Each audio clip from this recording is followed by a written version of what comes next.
আবু মাহজুরা রাদিয়াল্লাহু তাআলা আনহু মক্কার মুয়াজ্জিন, আগে ছিল মুশরিক, পরে হইছে মুমিন। উনি কিভাবে মুমিন হইলেন এই ঘটনাটা একটু আপনাদের শোনাতে চাই। আবু মাহজুরা রাদিয়াল্লাহু তাআলা আনহু কিভাবে মুসলিম হলেন আওয়াজ করে শুনেন। হুনাইনের যুদ্ধ 8ম হিজরি, বিষ্ণু ঈসা ইসলাম হুনাইনের যুদ্ধ শেষে ফিরতেছেন। পথিমধ্যে বেলাল রাদিয়াল্লাহু তাআলা আনহু 8ম হিজরি, কত হিজরি সবাই বলেন না একটু, কত হিজরি? 8ম হিজরিতে হুনাইনের যুদ্ধে রাসূল সাল্লাল্লাহু আলাইহি ওয়াসাল্লাম ফিরে আসতেছেন মদিনায়। পথিমধ্যে বেলাল রাদিয়াল্লাহু তাআলা আনহু আজান দিচ্ছেন। কি দিচ্ছেন? তো পাশে ছিল মুশরিকদের একটা পল্লী, কিছু মুশরিক তরুণ, কিছু অমুসলিম কিশোর, তারা আজানকে ব্যঙ্গ করতেছে।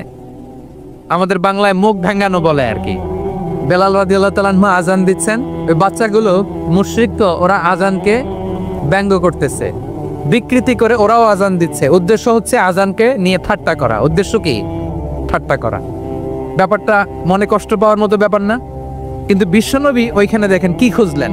বিশ্বনবী খেয়াল করলেন অমুসলিম কিশোরদের মধ্যে থেকে একটা কিশোরের গলাটা বড় দরাজ গলা, কণ্ঠটা বড় সুন্দর।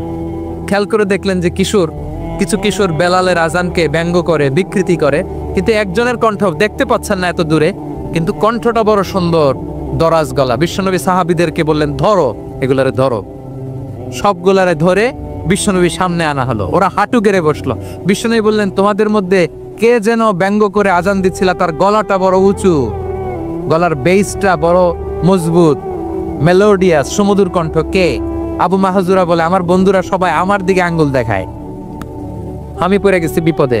রাসূল সাল্লাল্লাহু আলাইহি ওয়াসাল্লাম বাকি অমুসলিম তরুণদেরকে ছেড়ে দিলেন, বললেন তোমরা যাও। এবার আবু মাহজুরারে পাইছে। আবু মাহজুরার চুলের মধ্যে হাত দিলেন বিশ্বনবী, মাথায় হাত দিয়ে বললেন, এবার আজান দাও দেখি। আবু মাহজুরা বলে, আমি তো আজান দিতে জানি না, কারণ আমি তো বেলালেরটা শুইনা দিছি, আমার তো মুখস্থ নাই, আমি তো আজান দিতে জানি না। বিশ্বনবী বললেন, জানো না? তাহলে আসো, আমি তোমারে শিখাই দেই। সুবহানাল্লাহ পড়েন।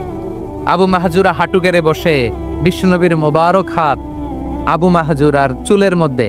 বিশ্বনবী আজানের মুআল্লিম আবু মাহজুরাকে বলতেছে, ঠিক আছে তোমারে শিখাই দিচ্ছি, আমি যা যা বলবো আমার সাথে সাথে বলো, পারবা? আবু মাহজুরা বলে, পারবো। বিশ্বনবী আজান দিচ্ছেন, মাথায় হাত দিয়ে আল্লাহু আকবার, আল্লাহু আকবার।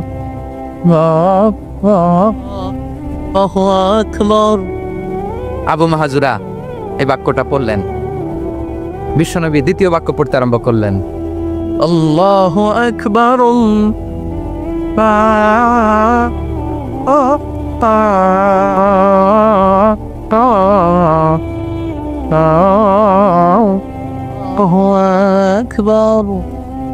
আবু মাহজুরা এই বাক্যটা বললেন। বিশ্বনবী আবু মাহজুরার মাথার মধ্যে হাত দিয়ে তৃতীয় বাক্য পড়লেন, আশহাদু আল্লা ইলাহা ইল্লাল্লাহ।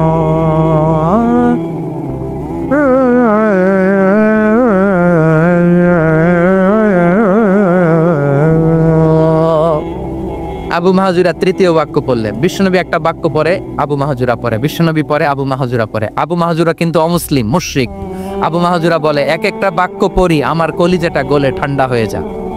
এতদিন মোহাম্মদকে গালি দিতাম, এখন মোহাম্মদ আমার মাথায় যখন হাত রাখছে আমার সারা শরীর ঠান্ডা হয়ে গেছে। বিশ্বনবী আজান শিখাচ্ছেন, একটা একটা বাক্য পড়ে আবু মাহজুরাও পড়ে, বিশ্বনবী পড়ে, আবু মাহজুরাও পড়ে। পুরো বাক্যগুলো যখন শেষ, আজান শেষ, আবু মাহজুরাও যখন পুরো আজান পড়লেন, আবু মাহজুরা বললেন, এতদিন মোহাম্মদের চেহারা দেখলে আমার ঘৃণা লাগতো, আজ থেকে মোহাম্মদের চেহারার চেয়ে প্রিয় চেহারা আমার কাছে নাই। আবু মাহজুরা বললেন, ও মুহাম্মদ, আজানের বাক্য তো আপনি আমারে শেখালেন, এখানেই শেষ করবেন না, আপনি আমারে পড়ায় দেন লা ইলাহা ইল্লাল্লাহু মুহাম্মাদুর রাসূলুল্লাহ সাল্লাল্লাহু আলাইহি ওয়াসাল্লাম। বিশ্বনবীর সাথে দাঁড়িয়ে উনি শাহাদা পড়ে মুসলমান হয়ে গেলেন। এবার আবু মাহজুরা বলে, ইয়া রাসূলুল্লাহ, ইয়া হাবিবাল্লাহ, আমি মুমিন হয়েছি, মুসলমান হয়েছি, আপনার কাছ থেকে আজান শিখার সৌভাগ্য আমি লাভ করেছি নবী। আমার কণ্ঠের বড় তারিফ করেছেন আপনি, আমার আজানকে আপনি পছন্দ করেছেন। একটা জিনিস আপনার কাছে চাই, আপনি আমাকে মক্কার মসজিদুল হারামের মুয়াজ্জিন হিসেবে অ্যাপয়েন্ট করে দে। বিষ্ণু ইসা ইসলাম বললেন, যাও আবু মাহজুরা, আমি তোমাকে পৃথিবীর শ্রেষ্ঠতম মসজিদ মক্কার মসজিদুল হারামের মুয়াজ্জিন হিসেবে অ্যাপয়েন্ট করে দিলাম। দেখছেন কিভাবে ট্যালেন্ট হান্টিং করতে হয়, কিভাবে হিউম্যান রিসোর্স মানব সম্পদকে ব্যবহার করতে হয়। আসছিল আজানকে ভেঙাইতে, আসছিল কেন? আজানকে ব্যঙ্গ করার জন্য, বিকৃত করার জন্য। আজানকে বিকৃত করতে যে ইসলামের সবচেয়ে শ্রেষ্ঠ মসজিদের মুয়াজ্জিন হয়ে গেল। পড়েন সুবহানাল্লাহ। হযরত আবু মাহজুরা রাদিয়াল্লাহু তাআলা আনহু ওনার এই সুরলিত কণ্ঠ ব্যবহার করে মসজিদুল হারামে এত সুন্দর করে আল্লাহু আকবার বলে আজান দিতেন, মানুষগুলোর, মুসল্লিগুলোর, মক্কাবাসীর হৃদয়কে তিনি বিগলিত করে দিতেন। মানুষের হৃদয়কে ঠান্ডা হয়ে যেত। শুধু এখানেই শেষ না আমার যশোরের ভাইয়েরা। বিশ্বনবী যখন সাইয়েদনা আবু মাহজুরা রাদিয়াল্লাহু তাআলা আনহুকে আজান শেখাচ্ছিলেন, বলেন তো বিশ্বনবীর হাতটা কোথায় ছিল? আবু মাহজুরার মাথার সামনে, এই চুলের উপরে ছিল। আবু মাহজুরা ওই স্মৃতিটাকে ধারণ করবার জন্য, ওই স্মৃতিকে বহন করার জন্য বিশ্বনবীর মোবারক হাত আবু মাহজুরার কপালের চুলের যেই জায়গায় লেগেছে, মৃত্যুর আগের দিন পর্যন্ত আবু মাহজুরা মাথার ওই চুলে কোনোদিন ছুরি আর কামার লাগায় নাই, সেখানে কেচি লাগায় নাই, চুলের মধ্যে খুর লাগায় নাই। আবু মাহজুরা ডান দিকের চুল কাটতো, বাম দিকের চুল কাটতো, পেছনের চুল কাটতো, সামনের চুল কাটতো না। আবু মাহজুরা রাদিয়াল্লাহু তাআলা আনহুর সামনের চুলগুলো বড় হতে হতে যখন এত বড় হয়ে যায়, তিনি চুলগুলো পেঁচিয়ে মাথার মধ্যে রাখতেন। তারপরে তিনি পাগড়ি পরতেন। সবাই জিজ্ঞেস করতো, আবু মাহজুরা এটা আবার কেমন স্টাইল? দেখতে তোমারে কি বিদঘুটে লাগে? কেমন অড লাগে? কেমন খারাপ দেখা যায়? মক্কায় এমন কোন মানুষ তো দেখি নাই ডানে চুল কাটে, বায়ে চুল কাটে, পেছনে চুল কাটে, সামনে কাটে না। ওরে আবু মাহজুরা, কেমন দেখা যায় তোমারে? তুমি সামনের চুল কাটো না কেন? আবু মাহজুরা বলে, আমি হাঁটু গেড়ে পেয়ারা নবীর সামনে বসেছিলাম, আমার এই মাথার চুলের মধ্যে মুবারক হাত লাগিয়ে বিশ্বনবী নিজে আমাকে আজানের প্রতিটা বাক্য শিক্ষা দিয়েছেন। বিশ্বনবীর মোবারক হাত, পবিত্র হাত আমার মাথার চুলের যেই জায়গায় লেগেছে, আমি চাই ওই চুলগুলা নিয়ে আমি আমার কবরের ভিতরে যাব। সাইয়েদনা আবু মাহজুরা রাদিয়াল্লাহু তাআলা আনহু ইন্তেকালের আগের পর্যন্ত মাথার সামনের চুলগুলা কাটে নাই। মাথার সামনের চুল তিনি কাটেন নাই। সুবহানাল্লাহি বিহামদি। কেমন ভালোবাসতেন বিশ্বনবী সাহাবীদেরকে, সাহাবারা কেমন ভালোবাসতেন বিশ্বনবীকে। সামনের চুলগুলো বড় হতে হতে এত বড় ছিল, পেঁচিয়ে রেখে পাগড়ি করতেন, কাটতেন না। নবীর হাত লেগেছিল। সুবহানাল্লাহ পড়েন। তাহলে what is the lesson? Moral of the story কি? মোরাল অফ দ্য স্টোরি হচ্ছে, আসছিল আজানকে ব্যঙ্গ করার জন্য, বিকৃত করার জন্য, হয়ে গেল মসজিদুল হারামের মুয়াজ্জিন। দেখেন বিশ্বনবী একটা খারাপ সিচুয়েশনের মধ্যে থেকে কি ভালো জিনিস বের করে আনলেন। আমি যে শুরুতে বলেছি কিভাবে তিনি হিউম্যান রিসোর্সকে ডেভেলপ করেছেন, ম্যানেজ করেছেন।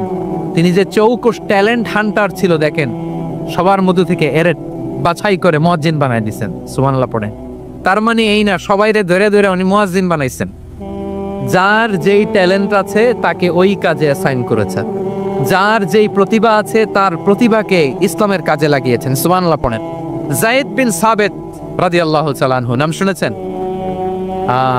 যশোর কথা বেরোয় না। যদি জায়গায় সালমান খানের নাম শুনছেন, সবাই হাত তুলবে, জি হুজুর শুনছি, মানে সব দেখা শেষ। সালমান খান, আমির খান, অমুক খান, সব খান মুখস্থ, কিন্তু যায়েদ বিন সাবিতের নাম মুখস্থ নাই মুসলমানদের। যে সাহাবী মাথার সামনের চুল কাটে নাই, মসজিদুল হারামের মুয়াজ্জিন বানাইছেন বিশ্বনবী, সাহাবীর নাম কি? খায়া ফেলাইস, স্লোগানের সাথে খায়া ফেলাইস। আবু মাহজুরা। কি নাম? আবু মাহজুরা আল জুমাহি রাদিয়াল্লাহু তাআলা আনহু। এই নামটা আজকে নিয়ে যাইতে হবে যশোর। আবু মাহজুরা রাদিয়াল্লাহু তাআলা আনহু। দুই নম্বরে বলছিলাম যায়েদ বিন সাবিত রাদিয়াল্লাহু তাআলা আনহু। বিশ্বনবী দেখলেন মদিনার এই আনসারী সাহাবী হাইলি ট্যালেন্টেড, ইন্টেলেকচুয়াল, মেরিটোরিয়াস, জ্ঞানের প্রতি তার আকর্ষণ, মারাত্মক আকর্ষণ। বিশ্বনবী তাকে দায়িত্ব দিলেন, কোরআন যা নাজিল হয় তুমি লিখো, কাতিবুল ওহী বানায় দিলেন। সুবহানাল্লাহ। যায়েদ বিন সাবিতরে আবার আজান শিখান নাই, কারণ তার মধ্যে বিশ্বনবী প্রতিভা দেখেছেন, একাডেমিক প্রতিভা। বিশ্বনবীর একাডেমিক প্রজেক্টগুলো তিনি হ্যান্ডেল করতেন। যায়েদ বিন সাবিত ছিল বিশ্বনবীর ব্যক্তিগত সচিব। কি ছিল? ব্যক্তিগত সচিব। বোঝেন নাই? বিশ্বনবীর ব্যক্তিগত সচিব এবং দোভাষী। ইহুদিরা কিছু লিখে দিলে এটার অর্থ বিশ্বনবীরে বুঝায় দিতেন। আবার ইহুদিদের কাছে কিছু লিখতে হলে তিনি লিখে দিতেন।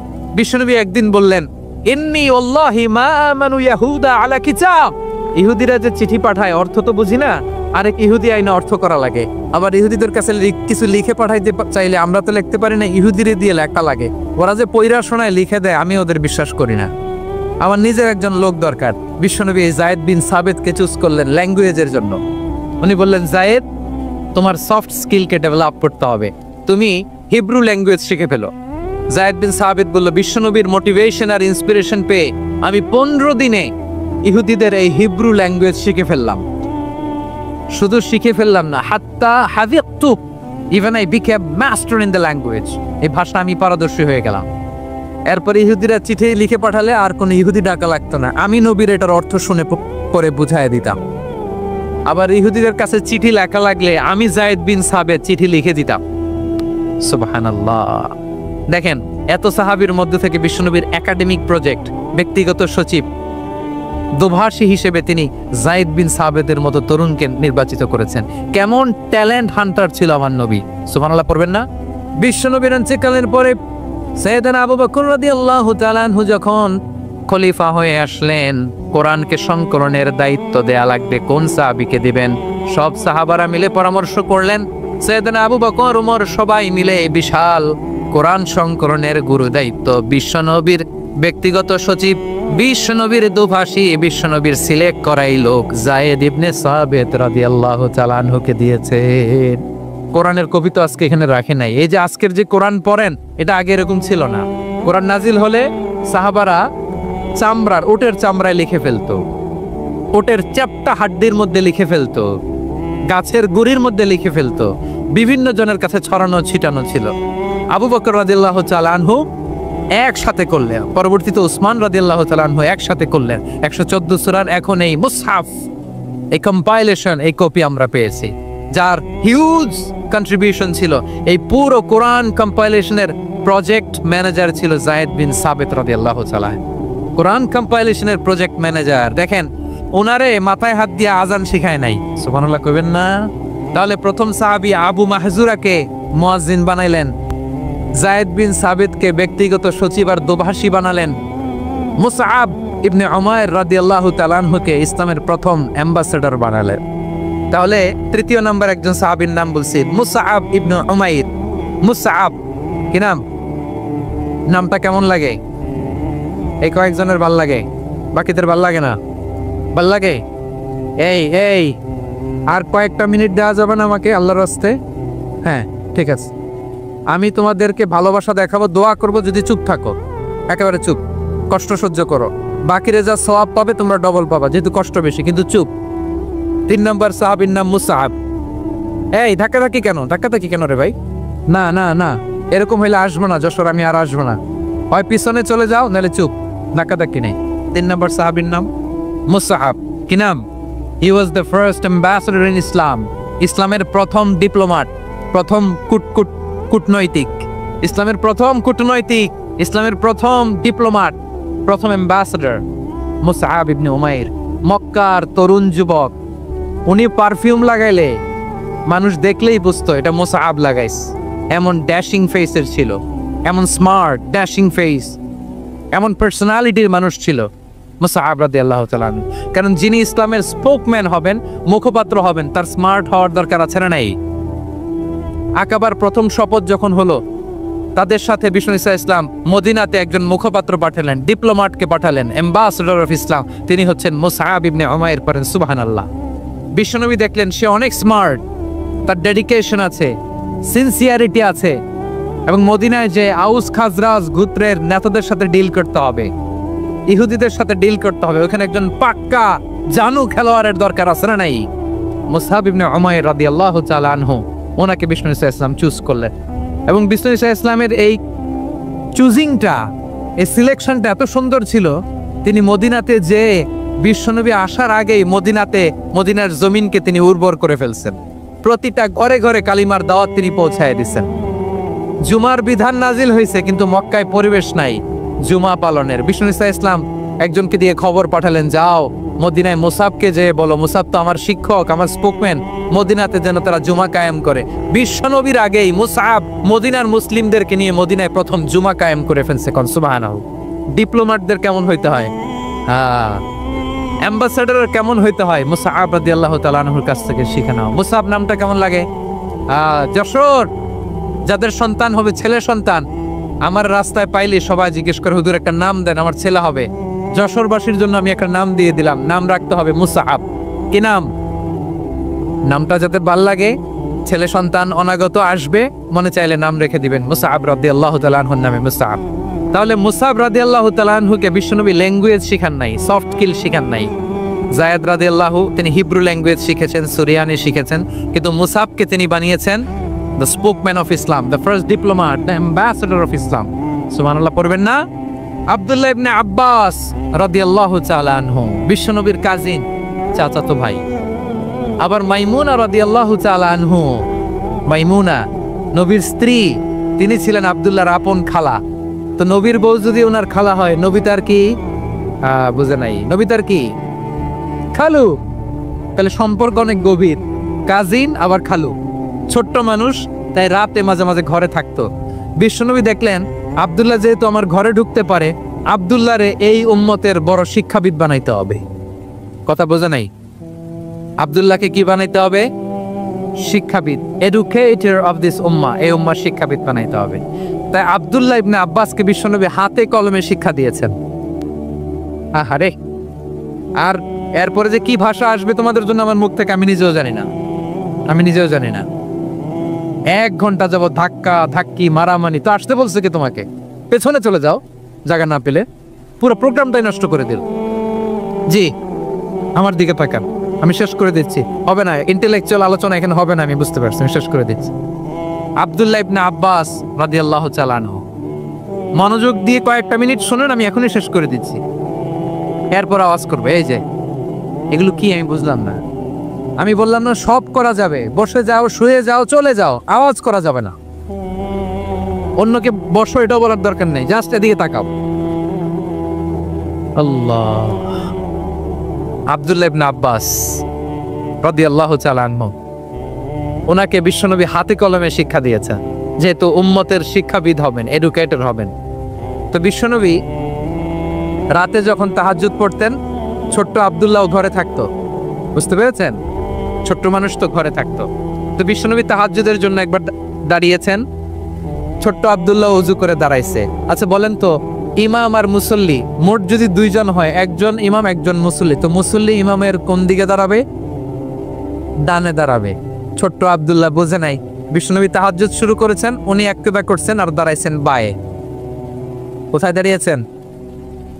আব্দুল্লাহ বলেন, যখন আমি বায়ে দাঁড়ালাম, আখাযা রাসূলুল্লাহ সাল্লাল্লাহু আলাইহি ওয়াসাল্লাম উযুনি আল ইয়ুমনা ইয়াফতিলুহা, বিশ্বনবী নামাজরত অবস্থায় আমার কান ধরে টেনে আমার ডান দিকে এনে দাঁড় করায় দিলেন। পড়েন সুবহানাল্লাহ। দেখেন, হাতে কলমে শিক্ষা। আর জীবনে ভুল হবে? কথা কয় না, আর ভুল হবে? আর ভুল হবে না। এভাবে বিশ্বনবীর অনেক সঙ্গ পেয়েছেন, সফর করেছেন, একই বাহনে বসেছেন, এক বাহনে বসে লম্বা নসিহত করেছেন, বলেছেন, ইয়া গোলাম ইহফাজিল্লাহ ইয়াহফাজকা, ইহফাজিল্লাহ তাজিদহু তুজাহাক, ইযা সাআলতা ফাসআলিল্লাহ ওয়া ইযা ইসতাআনতা ফাসতাইন বিল্লাহ। আল্লাহর বিধান মানো, আল্লাহর বিধান রক্ষা করো, আল্লাহ তোমায় রক্ষা করবে। আব্দুল্লাহ, চাইতে হলে আল্লাহর কাছে চাও, সাহায্য চাইতে হলে আল্লাহর কাছে সাহায্য চাও। মনে রাখো, গোটা বিশ্বের সবাই যদি তোমার সাহায্য করতে চায়, ততটুকুই করতে পারবে যতটুকু আল্লাহ তোমার নসিবে রেখেছে। গোটা বিশ্ব যদি তোমার বিরুদ্ধে ষড়যন্ত্রে দাঁড়িয়ে যায়, ক্ষতি ততটুকু করতে পারবে যতটুকু তোমার জন্য বরাদ্দ আছে, এর বাইরে কিছু করতে পারবে না। আওয়াজ করে বলেন ঠিক কিনা? এভাবে হাতে কলমে শিখিয়েছেন, বিশ্বনবী সঙ্গ পেয়েছেন। ওনাকে বিষ্ণু ইসলাম শিক্ষাবিদ, এডুকেটর অফ দিস উম্মাহ হিসেবে সিলেক্ট করেছেন, হাতে কলমে শিখিয়েছেন। বিশ্বনবী একবার প্রকৃতির ডাকে সাড়া দিয়ে এসেছেন। এখন কি করতে হবে? নামাজের জন্য ওযু করতে হবে। বিশ্বনবী এসেই দেখেন ওযুর বদনায় পানি ভরা, খুশি হয়ে গেলেন, বললেন, কে রেখেছে পানি?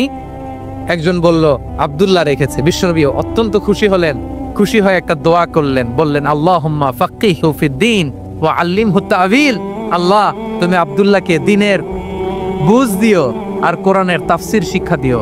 বিশ্বনবীর এই দোয়া এমন লাগছে উনি রাইসুল মুফাসসিরিন, এই পৃথিবীতে যত মুফাসসির ছিল, যত মুফাসসির আসবে, সকল মুফাসসিরের সম্রাট হিসেবে স্বীকৃত হয়েছেন আব্দুল্লাহ ইবনে আব্বাস। বিশ্বনবী ওনারা আজান শিখান নাই, বিশ্বনবী ওনারা ল্যাঙ্গুয়েজ শিখান নাই, বিশ্বনবী ওনারা অ্যাম্বাসেডর বানান নাই, হাতে কলমে শিক্ষা দিয়েছেন। ছোট্ট মানুষ বিশ্বনবী ইন্তেকাল করলেন, আবু বকরের সময় গেল, ওমরে ফারুকের খেলাফত, তখনও তিনি তরুণ। ওমরে ফারুক রাদিয়াল্লাহু তাআলা আনহু ওনার ক্যাবিনেট মিনিস্ট্রির বৈঠকে এই আব্দুল্লাহ ইবনে আব্বাসকে পাশ দিয়ে বসায় রাখতেন। বয়স্ক সাহাবারা এটা পছন্দ করতো না, তারা বলতো ঘটনা কি, আব্দুল্লাহর মতো ছেলে নাতি আমাদের আছে, এরা কেন রাখে ওমরে ফারুক? ওমরে ফারুক এটা টের পেলেন, তিনি বুঝতে পারলেন যে ক্যাবিনেট মেম্বাররা এটা পছন্দ করে না, ছোট্ট আব্দুল্লাহরা কেন রাখি, কেন যে রাখি এটা একদিন বুঝাবো। একদিন মিটিং এ তিনি সবাইকে বললেন, ইদা জাআ নাসরুল্লাহি ওয়াল ফাতহ। এই আয়াত দ্বারা উদ্দেশ্য কি বলেন তো মুরব্বী সাহাবীরা? এক সাহাবী বলেন, এই সূরা দ্বারা উদ্দেশ্য আল্লাহ বলেছেন আমাদেরকে বিভিন্ন ল্যান্ড, বিভিন্ন এলাকা বিজয় করতে হবে। ওমরে ফারুক বললেন না, হয়নি। আরেকজন বললেন, বিজয় হওয়ার পর আমাদের বেশি বেশি আল্লাহর বরত্বের ঘোষণা দিতে হবে, এটা উদ্দেশ্য। ওমরে ফারুক বললেন না, হয়নি। যারে জিজ্ঞেস করেন কেউ পারে না। সব শেষে বিশ্বনবী ছোট্ট আব্দুল্লাহরে বলেন, আব্দুল্লাহ, ইদা জাআ নাসরুল্লাহি ওয়াল ফাতহ এর দ্বারা উদ্দেশ্য কি বলো তো? ছোট্ট আব্দুল্লাহ বলেন, হুয়া আজালু রাসূলিল্লাহ। এই আয়াত দ্বারা বিশ্বনবীর বিদায়কে উদ্দেশ্য নেওয়া হয়েছে। ওমরে ফারুক বললেন, হাযা হুয়া, এটাই তো সঠিক উত্তর, এটাই সঠিক তাফসীর এই আয়াতের। কারণ ইদা জাআ নাসরুল্লাহি ওয়াল ফাতহ, যখন আল্লাহর সাহায্য আর বিজয় আসবে, ওয়ারাআইতান নাসা ইয়াদখুলুনা ফি দীনিল্লাহি আফওয়াজা, আপনি দেখবেন দলে দলে, ঢলে ঢলে, বানের পানির মতো মানুষ ইসলামের দিকে ঢুকতেছে, ইসলামের বিজয় হয়েছে। তো ইসলামের বিজয়ের মিশন নিয়ে নবী আসছে, বিজয়ী যখন হয়ে গেছে এখন তো নবীর বিদায় হবে। জোরে বলেন ঠিক কিনা? কোন সাহাবী এই সূক্ষ্ম কথাটা ধরতে পারে নাই, ওই আব্দুল্লাহ ছাড়া। আব্দুল্লাহ যখন উত্তর দিছে, সব সাহাবীদের টনক নড়েছে। এরপর থেকে কোনো ক্যাবিনেট মিটিং এ আর কোনো সাহাবারা কোনো প্রশ্ন করে নাই, আওয়াজ করে পড়েন সুবহানাল্লাহ। বিশ্বনবী আব্দুল্লাহ ইবনে আব্বাসকে দ্য এডুকেটর অফ দ্য উম্মাহ, উম্মার শিক্ষাবিদ হিসেবে গ্রহণ করেছেন। আওয়াজ করে পড়তে হবে আল্লাহু আকবার। সাহাবীদের নামগুলো মনে থাকবে? এক নম্বরে আবু মাহজুরা, মুয়াজ্জিন বানাইছেন। যায়েদ ইবনে সাবিত, দোভাষী, ট্রান্সলেটর অফ প্রফেট, এবং তিনি ছিলেন বিশ্বনবীর ব্যক্তিগত সচিব। মুসআব ইবনে উমাইর, the first ambassador and diplomat of Islam. আব্দুল্লাহ ইবনে আব্বাস, এই উম্মার সবচেয়ে বড় এডুকেটর, শিক্ষাবিদ। আরেকজন ছিল আব্দুল্লাহ ইবনে মাসউদ রাদিয়াল্লাহু তাআলা। দুই আব্দুল্লাহ, আব্বাস গেল, আরেকজন হচ্ছে মাসউদ। মক্কার তরুণ, ছাগল পালতো মুশরিকের। বিশ্বনবী আর আবু বকর রাদিয়াল্লাহু তাআলা আনহু একবার গেলেন, যে দেখে এই তরুণ দাঁড়ায় আছে। বিশ্বনবী বলেন, আমি খুব ক্ষুধার্ত, তোমার কাছে কি দুধ আছে ছাগলের? আব্দুল্লাহ সে ওয়ালাকিন আনা মু'তামান, কিন্তু যে দুধ আছে এটা আমানতের, আমি দিতে পারবো না। বিশ্বনবী এইটা শুনেই তারে টার্গেট করে ফেলছে। আনা মু'তামান, দুধ আছে কিন্তু এটা আমার মালিকের, আমি তো দরদ দেখাই আমার মালিকের দুধ, আপনি পথিক, আপনারে দিতে পারি না। বিশ্বনবী টার্গেট করে ফেলছেন, এরে আমার কাজে লাগাইতে হবে। বিশ্বনবী বললেন, আচ্ছা ঠিক আছে, দুধ দিও না, কিন্তু এমন ছাগি আছে কিনা যেই ছাগির সাথে কোনো ছাগলের মিলন হয় নাই, তার ওলানে দুধও আসে নাই, বাচ্চাও নাই, এরকম ছাগির থেকে যদি আমি দুধ খাই তাহলে তো সমস্যা নাই।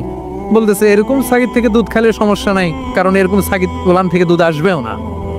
বলতেছে, ঠিক আছে, এরকম একটা ছাগি নিয়ে আসা হলো। বিশ্বনবী বিসমিল্লাহ বলে ওই ছাগির ওলানে হাত দিলেন। হাত দিতে দেরি, পুরো ওলানটা দুধে ভরে যেতে দেরি হয় না।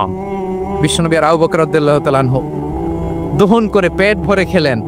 এই দৃশ্য আব্দুল্লাহ ইবনে মাসউদের হৃদয়ে দাগ কাটলো। এই মুজিজা দেখে তিনি বললেন, আশহাদু আল্লা ইলাহা ইল্লাল্লাহ ওয়া আশহাদু আন্না মুহাম্মাদুর রাসূলুল্লাহ। তিনি ষষ্ঠ মুসলিম ছিলেন, 6 নম্বর মুসলমান। ওনাকে টার্গেট করে বিশ্বনবী দেখলেন এমন ইন্টেলেকচুয়াল ব্রেন, উনি সূক্ষ্ম সূক্ষ্ম জিনিস বুঝে বেশি, ফিকহি জ্ঞান ওনার মধ্যে বেশি। বিশ্বনবী ওনাকে কোরআনের জ্ঞান শিক্ষা দিতে লাগলেন। উনি বিশ্বনবী সবার কাছে কোরআন শোনায়, কিন্তু বিশ্বনবী নিজে আব্দুল্লাহ ইবনে মাসউদের কাছ থেকে কোরআন শুনতো। বিশ্বনবী একবার বললেন, ইকরা আলাইয়া ইয়া মাসউদ। ইবনে মাসউদ একবার শোনাও তো কোরআন দেখি।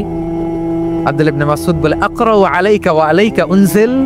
নবী, আপনার উপর কোরআন নাজিল হয় আর আমি আপনার সামনে কোরআন পড়ব। বিশ্বনবী বললেন, ইন্নী উহিব্বু আন আসমাআহু মিন গায়রি। আমি নিজে পড়তে যেমনি ভালোবাসি, অন্যে পড়ুক আমি শুনবো, এটাও আমি ভালোবাসি। সূরা নিসা তিনি তেলাওয়াত করে শুনিয়েছেন। এমন সূক্ষ্ম সূক্ষ্ম বিষয় বিশ্বনবী ওনাকে ধরিয়ে দিয়েছেন, উনি হয়ে গিয়েছেন আব্দুল্লাহ ইবনে আব্বাস হয়েছেন রাইসুল মুফাসসিরিন, ওই হয়ে গিয়েছেন ফাকিহুল উম্মাহ। ওনার চাইতে বড় ফকি এই পৃথিবী আর দেখবে না। চিল্লায় বলেন সুবহানাল্লাহ। উনি বলতেন ওয়াল্লাহি ওয়াল্লাহি ইল্লাযী লা ইলাহা গায়রু মা উনজিলাত সূরাতুন ইল্লা ওয়া আনা আ'লামু আইনা উনজিলাত ওয়া ফীমা উনজিলাত। বিশ্বনবী এমন ভাবে কোরআনের দার্স আমাকে দিয়েছেন, কোরআনে যত সূরা নাজিল হয়েছে, যেখানে নাজিল হোক না কেন আমি জানি এটা কোথায় নাজিল হয়েছে এবং কোন প্রেক্ষাপটে নাজিল হয়েছে। এমন একটা সূরা নাই যে সূরার কোথায় নাজিল হয়েছে আমি মাসুদের জানা নাই, কোন প্রেক্ষাপটে নাজিল হয়েছে আমার জানা নাই। এরকম ঘটবে না। চিল্লায় বলেন আল্লাহু আকবার। এই আব্দুল্লাহ ইবনে মাসউদ রাদিয়াল্লাহু তাআলা আনহু ওমর ফারুকের সময় কুফার চিফ জাস্টিস ছিলেন। কুফা নগরের চিফ জাস্টিস। চিফ জাস্টিস বুঝেন নাই? বিচারপতি। কি ছিলেন? সবাই বলে নাই কি ছিলেন? বিচারপতি ছিলেন। এবং ওনার যে ফিকহি জ্ঞানের ধারা, এটাই আলকামা, ইব্রাহিম আন-নাখাই, হাম্মাদ ইবনে সুলাইমান হয়ে ইমাম আবু হানিফা পর্যন্ত পৌঁছেছে। এবং ওনার ফিকহি জ্ঞানের ধারাই হানাফি মাযহাবে অ্যাকসেপ্ট হয়েছে। আজও এগুলো হানাফি মাযহাবে চর্চিত হয়। হানাফি মাযহাবের সব ফিক আব্দুল্লাহ ইবনে মাসউদের ফিকহি জ্ঞানের ধারা থেকে নেওয়া হয়েছে। চিল্লায় পড়েন সুবহানাল্লাহ। তাহলে ওনাকে বিশ্বনবী বানিয়েছেন জুরিস্ট, আইনবিদ, ফকিহ। ওনারে আজান শিখান নাই। হিউম্যান রিসোর্স ডেভেলপমেন্ট কিভাবে করবেন, মানব সম্পদের উন্নয়ন কিভাবে করতে হয়, কিভাবে যার যেখানে প্রতিভা কাজে লাগাতে হয় উনি দেখিয়েছেন। সুবহানাল্লাহ পড়বেন না? খালিদ বিন ওয়ালিদ নাম শুনছেন? কে কে শোনেন নাই? হাত তোলেন। কি ছিলেন? বীর যোদ্ধা ছিলেন খালিদ বিন ওয়ালিদ। কিন্তু তিনি ইসলাম ধর্ম গ্রহণ করেছেন অনেক দেরিতে, 8ম হিজরিতে। তার মানে 8ম হিজরির আগে উনি মুশরিকদের পক্ষে লড়াই করেছেন। ওনার হাতে কত মুসলিম সাহাবী যে নিহত হয়েছে হিসাব নাই। বিশ্বনবী টার্গেট করে রাখছে, তুমি আমাদের মুসলিমদের এত ক্ষতি করলা, তুমি যখন মুসলমান হবা তোমারে দিয়ে আমি এমন কাম করামু যে এটা আর কেউ করতে পারবে না। সুবহানাল্লাহ নাই? যশোর ক্লান্ত হয়ে গেছে। মাশাআল্লাহ। বসুন। খালিদ বিন ওয়ালিদ রাদিয়াল্লাহু তাআলা 8ম হিজরিতে মুসলিম হয়েছেন, মক্কা বিজয়ের আগে। তো মক্কা বিজয়ের আগে যখন মুসলিম হয়েছেন, এর আগে কি করছেন? কাফিরদের সাথে যুদ্ধ করেছেন। উনি উহুদের যুদ্ধে মুসলমানদের যে পরাজয় ভাব, কঠিন পরিস্থিতির মুখোমুখি ওনার কারণে পিছন থেকে এমন আতর্কিত আক্রমণ করেছেন, মুসলমানদেরকে কচুকাটা করেছেন। 8ম হিজরিতে আল্লাহ তাআলা হেদায়েতের নূর দিয়ে ওনার হৃদয়টাকে উজালা করে দিলেন। লা ইলাহা এটা এমন বাণী যার হৃদয়ে একবার টাচ খাবে, এটা থেকে সে আর পালিয়ে বেড়াতে পারে। ঝিনুকের ভেতর লুকিয়ে থাকে যেমন মতি, ঝিনুকের ভেতর লুকিয়ে থাকে যেমন মতি, কলমা শাহাদাতে আছে আল্লাহর জ্যোতি, কলমা শাহাদাতে আছে আল্লাহর জ্যোতি। ঠিক কিনা বলেন? মক্কা বিজয়ের আগে মুসলিম হলেন, হওয়ার পরেই বিশ্বনবীর টার্গেট ফুলফিল হলো। ওই যে টার্গেট করে রেখেছেন আর দোয়া করেছেন, খালিদ বিন ওয়ালিদ যদি মুসলিম হয় তাকে আমি মিলিটারি চিফ বানাবো। ওনাকে আজান শিখান নাই, ওনারে কান ধইরা নামাজের এই মাথা থেকে ওই মাথা আনান নাই, ফিকহি কোরআনের সূক্ষ্ম তাফসীর ওনারে শিখান নাই, অ্যাম্বাসেডর বানান নাই। বিষ্ণু ইসলাম ওনাকে সামরিক অভিযানে প্রেরণ করেছেন। সামরিক অভিযানে তিনি প্রেরণ করেছেন। ওনার জীবদ্দশায় ওনার নেতৃত্বে যতগুলো যুদ্ধ হয়েছে, একটা যুদ্ধেও তিনি পরাজয় বরণ করেন নাই। ওমর ফারুকের সময়কালে তিনি চিফ অফ মুসলিম মিলিটারি, মানে মুসলিম সেনাপতি হয়েছেন। যশোর আওয়াজ করো, ঠিক কিনা বলো? সেনাপতি, মুসলিম সেনাপতি। তাহলে কিভাবে হিউম্যান রিসোর্স ব্যবহার করতে হয় গোটা বিশ্ব আমার নবীর কাছ থেকে শিখে না। খালিদ বিন ওয়ালিদ, ওনাকে বিশ্বনবী একটা উপাধি দিয়েছেন। উপাধিটা হচ্ছে সাইফুল্লাহিল মাসলুল, আল্লাহর নাঙ্গা তরবারি, আল্লাহর খোলা তরবারি, দ্য ওপেন সোর্ড অফ আল্লাহ। খালিদ বিন ওয়ালিদ মুসলিম সেনাপতি। হাসান বিন সাবেত নাম শুনছেন? দেখি মানে কি ছিল বলেন? রাসূলের সভা কবি, কালচারাল হিজিমনিকে ডিফিট করার জন্য উনি ভালো অস্ত্র চালানো জানতেন না, ওই কাজে উনি যেতেন না। ওনার ছিল কাব্য প্রতিভা। কাব্য প্রতিভা, কাফিররা কবিতা দিয়ে নবীকে গালি দিত। বিশ্বনবী বলতেন, ইয়া হাসান আজিব আন রাসূলিল্লাহ, তুমি নবীর হয়ে কাফেরদের এই কথাগুলোর জবাব দাও। বিশ্বনবীর একটা মিম্বার ছিল। বিশ্বনবীর মিম্বারের পাশাপাশি মসজিদে নববীতে এই হাসান বিন সাবিতের জন্য বিশ্বনবী একটা স্পেশাল মিম্বার বানিয়ে দিয়েছে। এখান থেকে তুমি জবাব দাও। এবং বিশ্বনবী বলেছেন, আল্লাহুম্মা আইয়িদহু বিরূহিল কুদুস। আল্লাহ, হাসান আমার পক্ষে জবাব দেয়, তুমি জিব্রাইল মারফত তাকে সাহায্য পাঠাইয়া দিও। রাসূল সাল্লাল্লাহু আলাইহি ওয়াসাল্লামের সভা কবি, the poet of the prophet, নবীর কবি। মানে কবিতা দিয়ে, এমন উচ্চাঙ্গের ভাষায় কবিতা দিয়ে তিনি জবাব দিতেন, কাফিরদের গা শিহরে যেত, তাদের হৃদয়ে আগুন ধরে যেত। তাহলে এরকম কবিরও দরকার আছে না নাই? এখন যাকে আল্লাহ দিছে কাব্য প্রতিভা, এরা যদি আপনি যুদ্ধের ময়দানে পাঠান হবে? যারা দিছে সুরেলা গলা, এরা যদি অ্যাম্বাসেডর বানান হবে না। হাসান বিন সাবিত ছিলেন বিশ্বনবী সাল্লাল্লাহু আলাইহি ওয়াসাল্লামের কবি। হুযায়ফা ইবনুল ইয়ামান বিশ্বনবীর গোয়েন্দা বিভাগের প্রধান। কিসের প্রধান? হুযায়ফা ইবনুল ইয়ামান। ওনার ছিল ডিটেকটিভ মাইন্ড, গোয়েন্দা বিভাগের প্রধান। এবং উনি হচ্ছেন সাহিবু সিদরি রাসূলিল্লাহ, রাসূল সাল্লাল্লাহু আলাইহি ওয়াসাল্লামের গোপন তথ্যের ধারক বাহক। নবীর যেই কথা কেউ জানে না, সব হুযায়ফার পেটের ভিতরে ছিল। সুবহানাল্লাহ পড়ে। মদিনার যত ইহুদিদের একটা লিস্ট ছিল, এই লিস্ট শুধু দুইজন জানতো, বিশ্বনবী আর হুযায়ফা। সুবহানাল্লাহ পড়বেন না? তাহলে ওনাকে কোন দায়িত্ব দিছে? কোন বিভাগ? যশোর, আওয়াজ করো, কোন বিভাগ? গোয়েন্দা বিভাগের হেড ছিল। খন্দকের যুদ্ধে প্রচন্ড আজকের মতো শৈত্য প্রবাহ, মাটি খনন করতে করতে সাহাবীদের পেটে ক্ষুধা নাই, দাঁড়াইতে পারে না নামাজের জন্য, এত ক্লান্ত, ক্ষুধা, ক্লান্ত, শ্রান্ত। বিশ্বনবী বললেন, কে আছো? এই কঠিন শীত, এই ভয় আর ক্ষুধার মধ্যেও খন্দকের পরীক্ষার টপকে শত্রু শিবিরে যে আমাকে তথ্য দিবা, কে আছো? কারো গায়ে শক্তিই নাই যে দাঁড়াবে, কেউ দাঁড়ায় না। বিশ্বনবী তখন নিজে হুযায়ফাকে ডাক দিলেন, হুযায়ফা, যে আমাকে আজকে শত্রু শিবিরের তথ্য এনে দিবে, সে জান্নাতে আমার মোরাফাকা, আমার সঙ্গী হবে। হুযায়ফা রাদিয়াল্লাহু ইবনুল ইয়ামান জীবনের ঝুঁকি নিয়ে এই ক্ষুধা, শৈত্য প্রবাহ, কোল্ড ওয়েভসকে উপেক্ষা করে পরীক্ষা টপকে শত্রু শিবিরে যে সবার কথাগুলো চুপে চুপে শুনে বিশ্বনবীর দরবারে এসে গোয়েন্দাদের মতো তথ্য সরবরাহ করেছে। বিশ্বনবীর গোয়েন্দা বিভাগের প্রধান হুযায়ফা ইবনুল ইয়ামান ইন্টেলিজেন্স বিভাগ চালাতেন। মুনাফিকদের নাম ওনার কাছে ছিল। মুআয ইবনে জাবাল মদিনা রাষ্ট্রের সবচেয়ে সিনিয়র আমলা ছিলেন। আমলাতন্ত্র চিনেন তো? প্রশাসনিক কাজ যারা চালায়, অ্যাডমিনিস্ট্রেশন বুঝেন না? The department of administration. মদিনার রাষ্ট্রের সিনিয়র আমলা মুআয ইবনে জাবাল মুতাখাসসিসুন ফিল হালাল ওয়াল হারাম, হালাল হারামের স্পেশালিস্ট ছিলেন। বিশ্বনবী উনাকে ইয়ামানের গভর্নর করে পাঠাইছেন। বলেছেন, ইন্নাকা তা'তি কওমান আহলা কিতাব, এমন গোষ্ঠীর কাছে যাবা এরা ইহুদি নাসারা, আগে শাহাদা পড়লে এরপরে নামাজের দাওয়াত দিও, নামাজ পড়লে যাকাতের দাওয়াত দিও। গভর্নরের অ্যাটিটিউড যেমন থাকে তেমন অ্যাটিটিউড ধরে রেখো। সুবহানাল্লাহ পড়েন। তাহলে মুআয ইবনে জাবালকে দিয়ে বিশ্বনবী কবিতা লেখায় নাই, চিঠি লেখায় নাই, আজান দেওয়ায় নাই। সুবহানাল্লাহ পড়বেন না?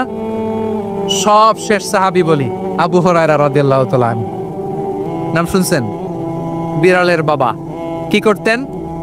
খালি হাদিস মুখস্থ করতেন। উনি বলতেন, আলজামু রাসূলুল্লাহ আলা মিল ইবাতনি, আমার শুধু পেটের ক্ষুধার বন্দোবস্ত হইলে আমি নবীর সঙ্গ ছাড়তাম না। আমার আনসার সাহাবারা ক্ষেত খামারের কাজ করতো, আমার মুহাজির সাহাবারা ব্যবসা করতো, আর আমি নবীর সাথে সাথে থাকতাম। শুধু সকাল বিকাল দুই বেলা যদি আমার খাবারের বন্দোবস্ত হয়, আমি আর নবীর লক ছাড়ি না। সুবহানাল্লাহ কইবেন না? 5374টা হাদিস তিনি বর্ণনা করেছেন। সবচেয়ে বেশি হাদিস বর্ণনাকারী সাহাবী। হাদিস প্রিজার্ভেশনের কাজে বিশ্বনবী ওনাকে কাজে লাগিয়েছেন। উনি একদিন বলেন, ইয়া রাসূলুল্লাহ আসমাউ মিনকা কাসীরান ফালা আহফাজু, নবী অনেক কথা শুনি আমার মনে থাকে না। বিষ্ণু বললেন, চাই তুবসুত রিদাক, তোমার চাদরটা বিছাও। আবু হুরায়রা বিছালেন, বিশ্বনবী হাত বুলায় দিলেন, এরপরে অনেক হাদিস বর্ণনা করলেন। আবু হুরায়রা বলে, তারপর থেকে বিশ্বনবী যাই বর্ণনা করে আমি শুনি আর একটাও বলি না। এখন সুবহানাল্লাহ।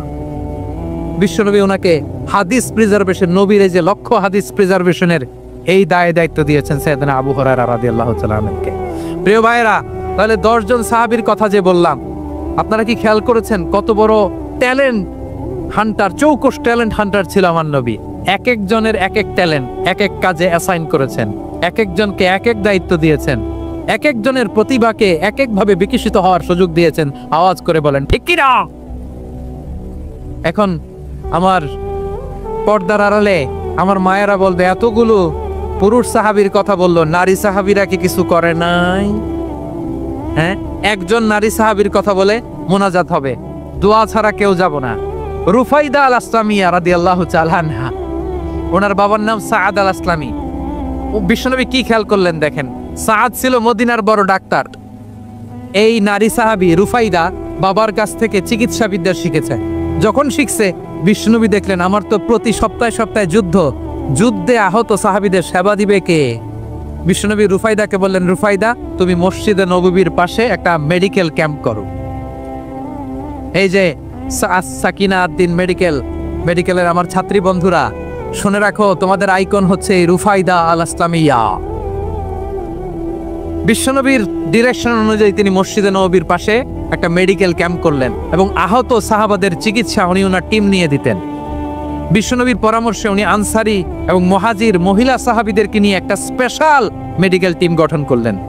খায়বার যুদ্ধে 7ম হিজরিতে যখন বিশ্বনবী যায়, উনি ওনার টিম নিয়ে আসলেন, বললেন, ইয়া রাসূলুল্লাহ, আমরা তো তলোয়ার চালাতে পারি না, আমরা তো তীর মারতে পারি না, আপনি যদি অনুমতি দেন খায়বার অভিযানে আমি আমার টিম নিয়ে মেডিকেল টিমের সেবাটা সার্ভিসটা দিতে চাই। পড়েন সুবহানাল্লাহ।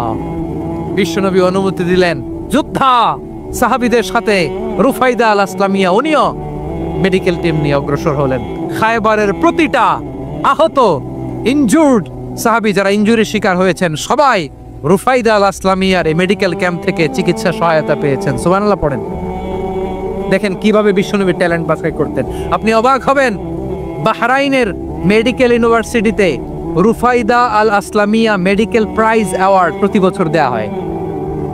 যদি 8 দিনের এই মেডিকেল আমার বোনেরা যদি জেনে থাকো জানো, না হলে নতুন করে জানো, সার্চ দিও রুফাইদা আল আসলামিয়া মেডিকেল অ্যাওয়ার্ড বাহরাইনের ইউনিভার্সিটিতে দেয়া হয়। প্রিয় ভাইয়েরা, তাহলে আলোচনার সামারি আমরা করি। বিশ্বনবী যার যেখানে ট্যালেন্ট তাকে ওইখানে কাজে লাগাতেন। আওয়াজ করে বলেন ঠিক কিনা? এবার একটা ইন্টারভিউ হবে, আওয়াজ করে বলেন, আবু মাহজুরাকে বিশ্বনবী কি বানাইছেন? হ্যাঁ, বলে গেছেন? সামনের চুলে হাত দিয়ে বিশ্বনবী কি সুন্দর গলায় আজান শিখালেন। মুয়াজ্জিন। যায়েদ বিন সাবিতকে একাডেমিক প্রজেক্টের দায়িত্ব দিয়েছেন, তিনি ছিলেন বিশ্বনবীর দোভাষী ব্যক্তিগত সচিব। মুসআব ইবনে Umair, the first ambassador of Islam. Abdullah ইবনে আব্বাস, উম্মার বড় শিক্ষাবিদ মুফাসসির। আব্দুল্লাহ ইবনে মাসউদ, আব্দুল্লাহ ইবনে মাসউদ ছিলেন জুরিস্ট। কি ছিলেন? জুরিস্ট ছিলেন, এই উম্মার সবচেয়ে বড় জুরিস্ট। খালিদ বিন ওয়ালিদ সেনাপ্রধান। হাসান বিন সাবিত, হাসান বিন সাবিত ছিলেন বিশ্বনবীর সভাকবি। কি ছিলেন? বিশ্বনবীর সভাকবি ছিলেন। এরপরে হুযায়ফা ইবনুল ইয়ামান কে ছিলেন? গোয়েন্দা বিভাগের প্রধান। মুআয ইবনে জাবাল কি ছিলেন? সিনিয়র আমলা, ইয়ামানের গভর্নর। আবু হুরায়রা রাদিয়াল্লাহু তাআলা আনহু হাদিস প্রিজার্ভেশনের কাজ করেছেন। আর আমাদের রুফাইদা আল আসলামিয়া রাদিয়াল্লাহু তাআলা আনহা কি ছিলেন?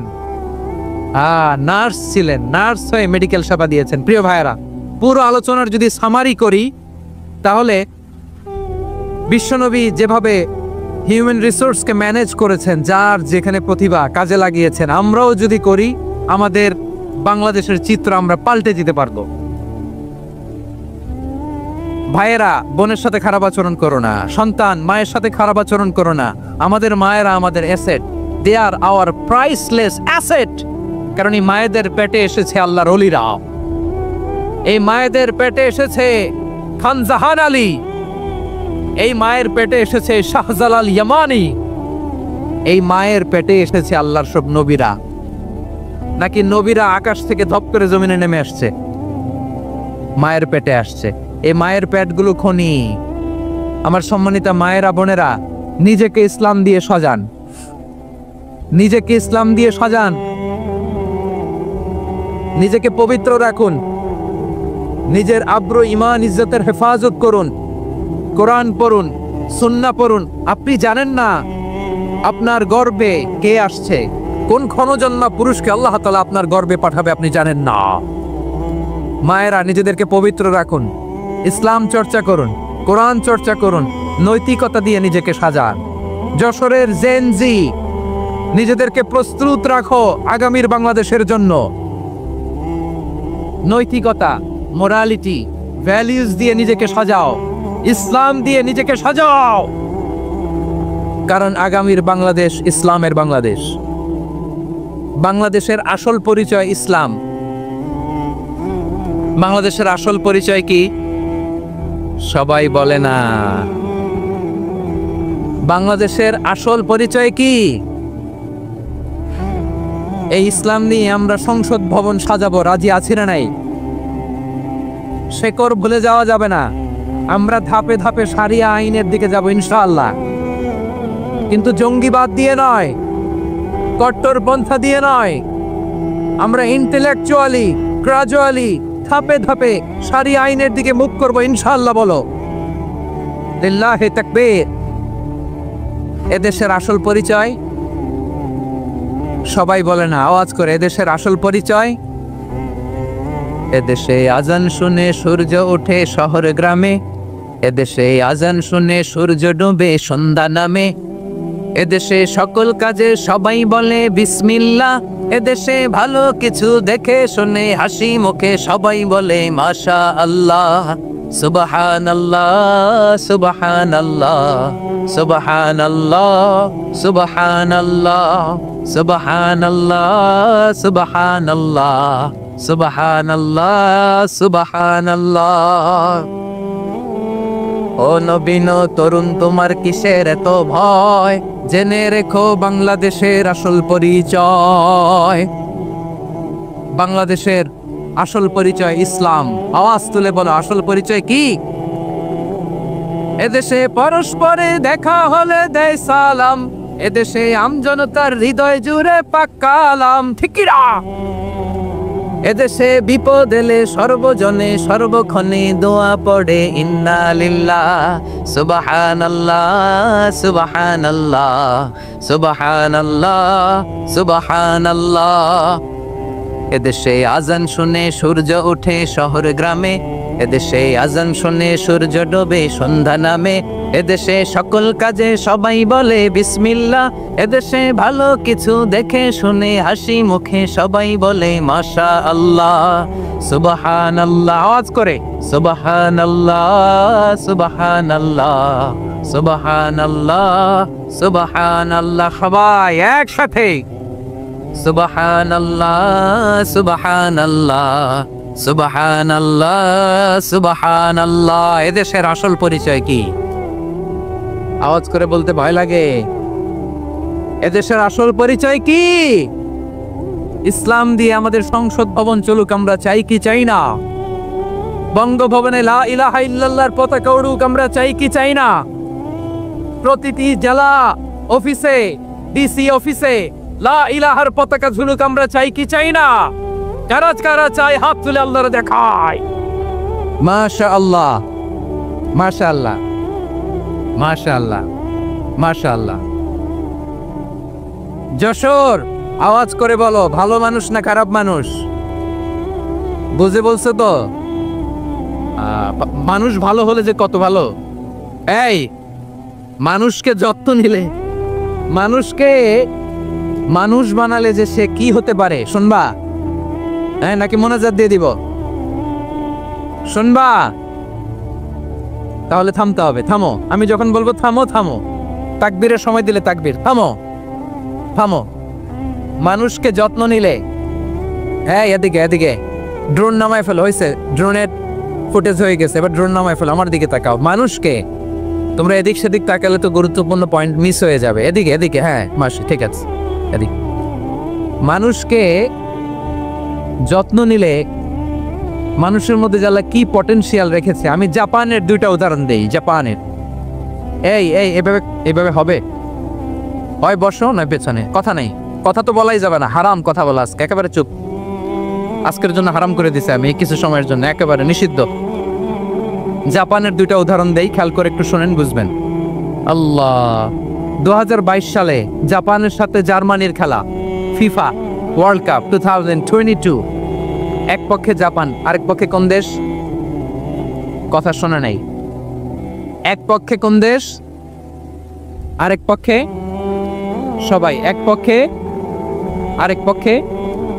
ওই খেলায় জিতেছিল জাপান, জিতেছিল 22 সালের এই ফিফা ওয়ার্ল্ড কাপে। জাপান ফুটবল খেলায় জিতে as a part of their celebration তারা খেলার পরে পুরো স্টেডিয়ামটারে ক্লিন করে। The fan base of Japan, lakh lakh মানুষ খেলা দেখতে যায়, তো এত ডাস্টবিনও তো নাই। তো যারা ডাস্টবিনে জায়গা পায় নাই, তারা এই যে চকলেটের প্যাকেট, পানির বোতল, চিপসের প্যাকেট তারা এদিকে সেদিকে রেখে দিয়েছে।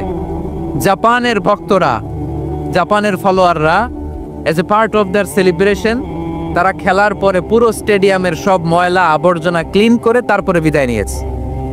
তাদেরকে কি ক্লিন করার দায়িত্ব দেওয়া হয়েছিল? এই যশোর, জাপানের যে ছেলেরা খেলা দেখতে গেছিল ওদেরকে কি ক্লিন করার দায়িত্ব দিছিল? তারা কি স্টেডিয়ামের পরিচ্ছন্নতা কর্মী?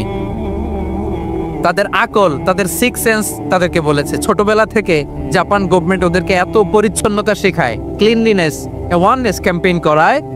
ক্লাসে আমি দেখেছি, ক্লাসে নিজের বেঞ্চ নিজে মুছে, ক্লাসের মাঝখানে একটা সময় দেয়, নিজের টেবিল নিজে মুছে, নিজের ক্লাসরুমটা নিজে পরিষ্কার করে। রাস্তাঘাটে একটা ধুলা নাই, ময়লা নাই, একটা টিস্যু নাই।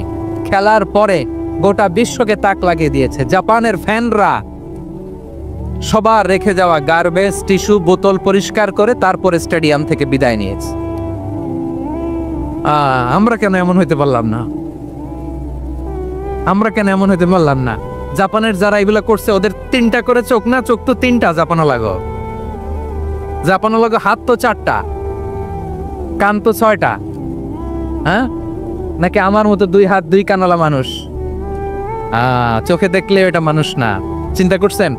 তার মানে জাপানিজদেরকে যে গ্রুমিং করে শিখানোর মাধ্যমে পরিচ্ছন্ন বানানো গেছে। ওরা যেমনি মানুষ, আমরাও মানুষ। আমাদের সন্তানদেরকে শেখালে তারাও পারবে, পারবে কিনা? 2 নম্বর উদাহরণ বলি। চট্টগ্রাম ফেনীতে যারা গিয়েছেন, মেঘনা গোমতী ব্রিজ প্রকল্প নাম শুনছেন? মেঘনা একটা ব্রিজ পার হওয়া লাগে। এই মেঘনা গোমতী, এখানে 3টা ব্রিজ, কাশপুর সহ এই 3টা ব্রিজের নির্মাণ কাজ, রেনোভেশনের কাজ দেয়া হয়েছিল জাপানের একটা কোম্পানিকে। কাকে? জাপানের কোম্পানি। নির্মাণ শেষে 738 কোটি টাকা বেঁচে গেছিল, এটা গভর্নমেন্টের হাতে দিয়ে তারা বিদায় নিয়েছে। কত টাকা? 738 কোটি টাকা। যত প্রাক্কলিত ব্যয় নির্ধারণ করা হয়েছে, সব টাকা সরকার, তৎকালীন সরকার 2019-এর সরকার, কারা ছিল তো জানেন? এই 2019-এর সরকার তাদেরকে দিয়েছে। তারা রিনোভেশন নির্মাণ শেষে 738 কোটি টাকা অতিরিক্ত বেঁচে গেছিল, এটা আবার গভর্নমেন্টের হাতে বুঝাই দিয়ে তারা বিদায় নিয়েছে। আমরা কেন এমন হইতে পারলাম না? জাপানের ওরাও মানুষ, আমরাও মানুষ। তার মানে মানুষে মানুষে পার্থক্য আছে না নাই? আচ্ছা, জাপানের 2টা উদাহরণ দিলাম, এবার আমার দেশের 2টা উদাহরণ দিব না? বাংলাদেশের 2টা উদাহরণ দিই। 1 নম্বর উদাহরণ, গত সপ্তাহে আপনারা জানেন কক্সবাজার আমার একটা প্রোগ্রাম ছিল, তো হেলিকপ্টারে গিয়েছিলাম। ফেনী জেলা যখন পার হচ্ছি, আমি দেখলাম 3টা উইন্ডমিল। উইন্ডমিল চিনেন তো? বিশাল পিলার, 3টা 4টা পাখা থাকে। বায়ু বিদ্যুৎ কেন্দ্র, বাংলাদেশের প্রথম বায়ু বিদ্যুৎ কেন্দ্র এটা। মুহুরী প্রজেক্ট বলে এটা, সম্ভবত মুহুরী প্রজেক্ট। তো সাগরের বাতাসের ঝাপটায় এটা ঘুরে এনার্জি হয়, ইলেকট্রিসিটি উৎপাদন হয়। তো আমি পাইলটকে বললাম, ভাই এগুলো থেকে কেমন ইলেকট্রিসিটি উৎপাদন হয়? কয়, হুজুর একটুও হয় না, কিছুই হয় না। কিছুই হয় না মানে? বলে, হুজুর বাংলাদেশে যত উইন্ডমিল আছে এটার পাখা একটাও ঘুরে না। আল্লাহ, বলেন কি? তাহলে যে কোটি কোটি টাকা ব্যয় করে যে উইন্ডমিল, কয় হুজুর ভিতরে ফিটফাট, উপরে ফিটফাট, ভিতরে সদরঘাট। তার মানে কোটি কোটি টাকা দিয়ে এই উইন্ডমিল বানায়, এখানে কিছু নাই। দুর্নীতির আড্ডাখানা, আখড়াখানা বাংলাদেশ, ঠিক কিনা বলেন? আয় রে, জাপানিজরাও মানুষ, আমরাও মানুষ। আমার এক নিকট আত্মীয় সরকারি চাকরিজীবী, উনি আমাকে বললেন, বাংলাদেশের আরেকটা উদাহরণ দে। উনি আমাকে বললেন যে প্রতি বছর আমাদের অফিসের ফার্নিচার চেঞ্জ করে। আমি বললাম, প্রতি বছর ফার্নিচার চেঞ্জ করে কেন? বলে যে ফার্নিচার নতুন পারচেজ করলেই তো ওইখানে টাকা, নতুন কিনতে পারলেই টাকা, নতুন উন্নয়নের সবক শোনাতে পারলেই টাকা। প্রথম আলোর রিপোর্ট, কি আলো?